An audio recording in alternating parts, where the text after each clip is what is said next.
Mark Denholm on Atom Radio.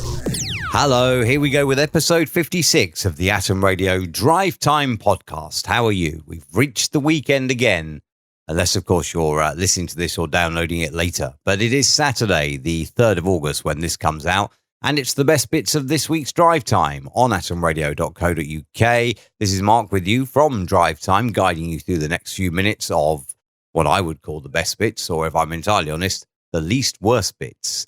On the way for you in the podcast this week, tips on why you should check the tat in your loft, angry birds make someone angry, trading talents. If you had a talent and you wanted to get rid of it for a better talent, what would it be? Your dream competition prize. Imagine that you're entering a competition and the prize is your dream prize. What would that be? And also, how to tell when you're losing an argument. Here comes the best bits of Atom Radio's Drive Time for this week. Settle back, grab a cuppa and enjoy. Atom Radio, ooh yeah, playing the music you want to hear. Mark Denholm. AtomRadio.co.uk. Tuesday's Drive Time, streaming from the UK and playing around the world. Go check your loft right now, or your attic, or whatever you call it. Antiques Roadshow valued an object at £1 million on Sunday.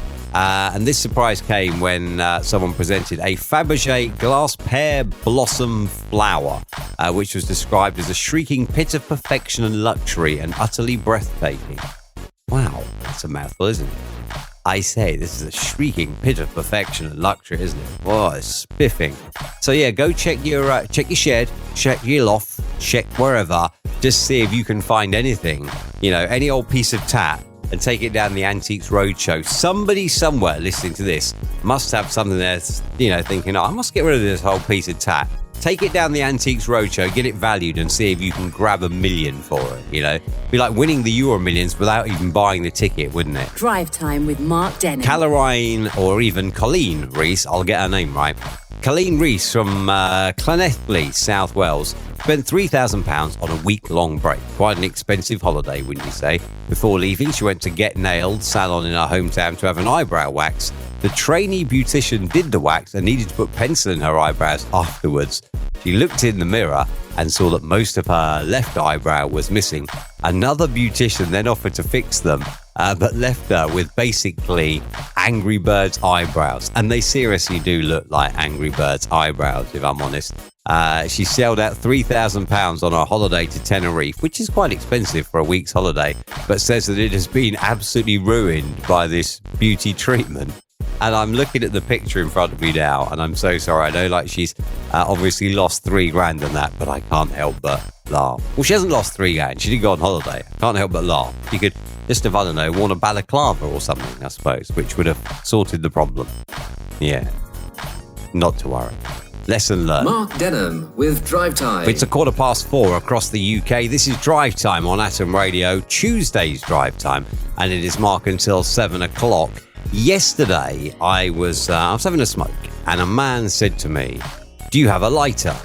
Now, I answered yes, and I offered it to him to light his cigarette with, and he starts talking to me, and he hasn't lit his cigarette. Hasn't lit his cigarette at all, right? But he's talking to me, and he says, "Anyway, have a good day," and off he walks. But, oi, come back. I want my lighter back. Now, it's not that I am, not that I can't afford to buy a new lighter, but I only had one lighter with me. Therefore, I thought, do you know what? I'm going to keep hold of this. Just because you came out with none doesn't mean you need to end up with one and I end up with none. Atom Radio. Drive Time with Mark Denholm. Now, I did say about this guy who tried to steal my lighter. Cheek of it. I'm thinking, what has been or what have you stolen? What things easily get stolen? The other one that springs to mind straight off the top of my head without even a thought. Pens. People always steal pens, don't they? Oh, can I borrow your pen? And then 5 minutes later, where's my pen? Oh, no, they've got it. Pens, that's definitely one, isn't it? And lighters. People always make off with lighters, don't they? Because then the next time you go to have a smoke, you pack it in your pocket, you're like, hang on, where's it gone? Where is it? And people make off with them, don't they? So can you think of anything else that's easy to steal? Like people do it with pens, people do it with lighters, anything else that is easy to steal. On air at atomradio.co.uk, if you've had someone consistently steal something, or if you've had something, maybe not the same person, but if you've had something consistently stolen from you, what is it? Or if you are someone that is a persistent, petty thief and you keep nicking people's lighters or pens or something else, on air at atomradio.co.uk, what is it? Mark Denham. AtomRadio.co.uk. This is Mark Denham on the big drive home. Now, yesterday, Love Island winner Amber Gill breaks down as she arrives back in the UK to a hero's welcome. A hero's welcome? I mean, how?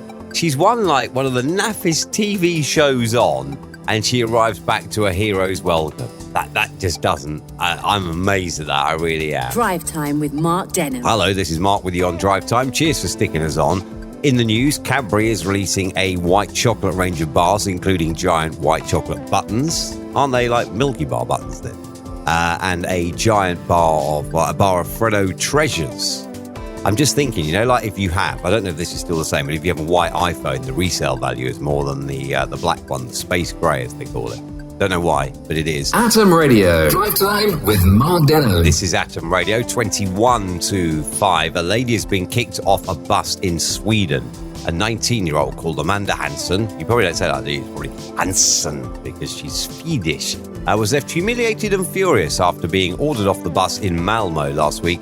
She was wearing shorts, a bow-neck camisole top, and the driver blocked her from getting on the bus, saying she was showing too much and refused to let her on board. Oh, how embarrassing. In front of everyone else on the bus as well. How very embarrassing. Drive Time with Mark Denham. Got an email. I do wish there'd been a similar policy on the bus where I was, where a man got on with a tiny, tiny pair of shorts and no shirt. All right, it wasn't that he even looked so bad. It's the fact that he absolutely stunk. Oh, I hate people like that. It's summer.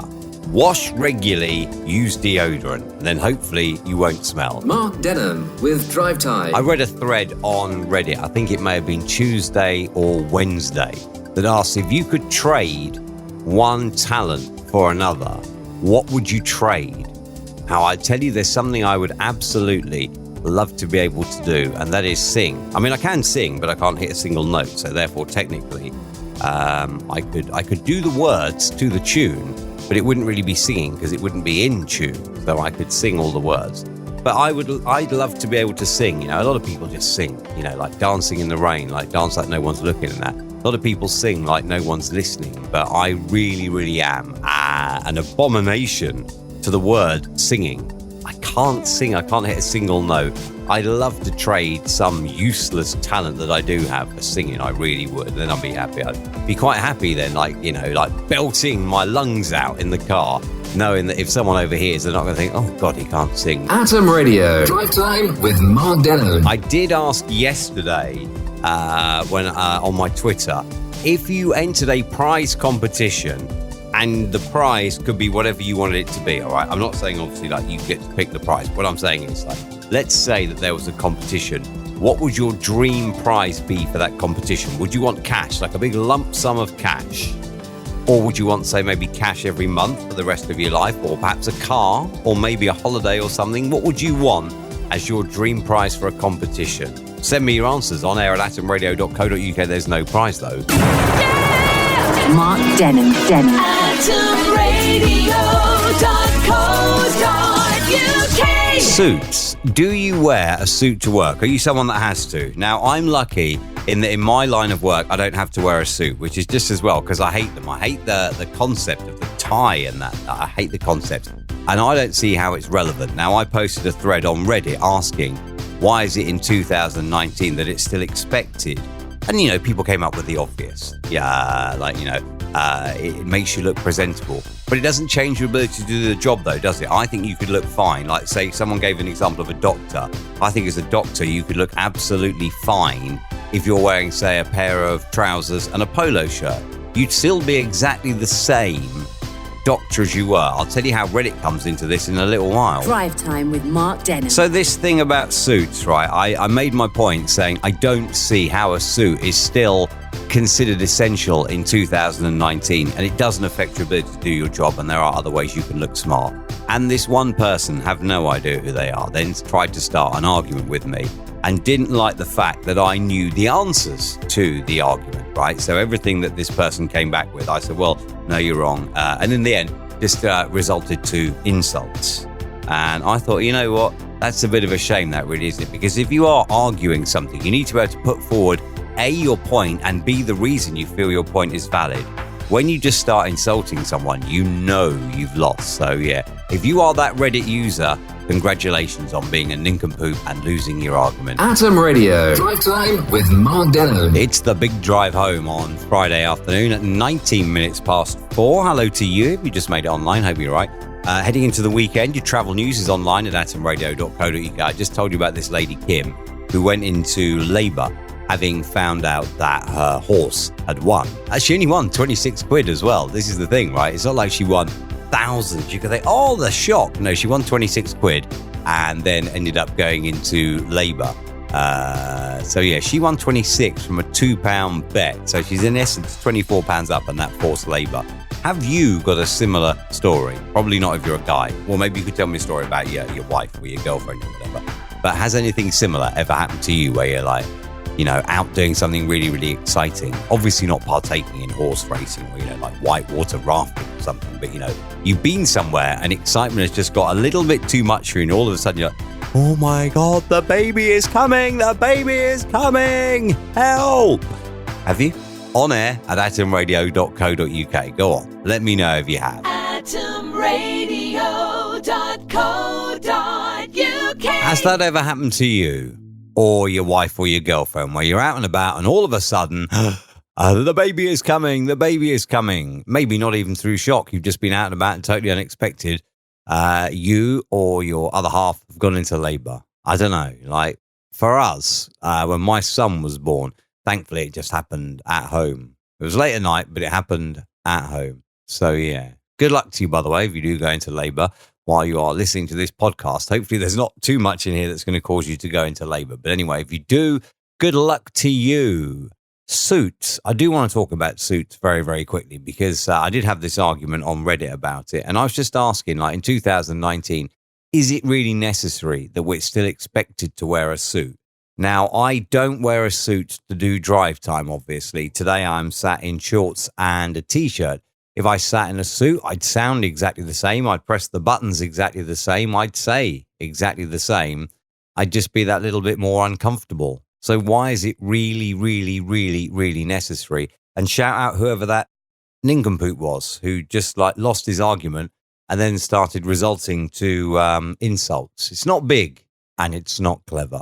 That's the podcast for this week, episode 56. Gets a tick. It's all done. Episode 57 will be out next week and another chance for you to hear the best bits of next week's Drive Time. Make sure you subscribe. You can subscribe on iTunes, on Google and on Spotify. Of course, the links will be up on Atom Radio's social media, on Atom Radio UK, on Facebook and at UK Atom Radio on Twitter. You can also find it if you go to my personal website, that is markdenham.com.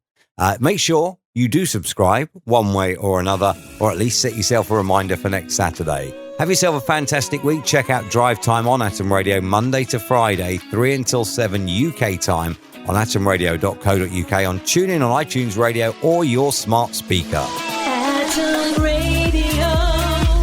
Ooh, yeah. Playing the music you want to hear. Mark Denham. Atom Radio.